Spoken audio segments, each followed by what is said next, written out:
Hello guys, देखिए हमारे hit machine का आज यहाँ पे इवेंट है। यहाँ हम लोग हैं आके देख रहे हैं। देखिए सब कुछ एकदम तैयार है।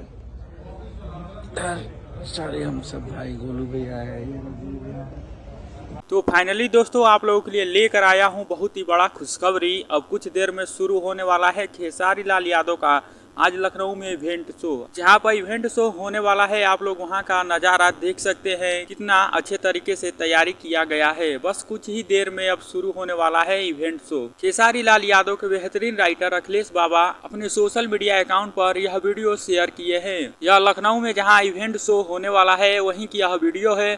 बस कुछ देर में खेसारी लाल यादव का एंट्री होने वाला है। उसके बाद यहाँ पर खेसारी लाल यादव आकर जब गरजेंगे तो आप लोगों को तो पता ही है कि कितना गरजते हैं। जब एक बार बोलना स्टार्ट करते हैं तो चुप होने का नाम नहीं लेते। आज का जो इवेंट शो होने वाला है काफी बवाल होने वाला है, क्योंकि यहाँ पर बहुत सारे लोगों को जवाब भी देना है। बस आप लोग थोड़े देर और इंतजार करिए, उसके बाद आप लोगों का इवेंट का नजारा देखने को मिलेगा। तो आप लोग चैनल पर नए हैं तो आप लोग इस चैनल को सब्सक्राइब जरूर करें और इस वीडियो को लाइक जरूर करें, क्योंकि हर वीडियो आपको इसी चैनल पर मिलेगी। तो सब्सक्राइब जरूर करें सबसे पहले देखने के लिए।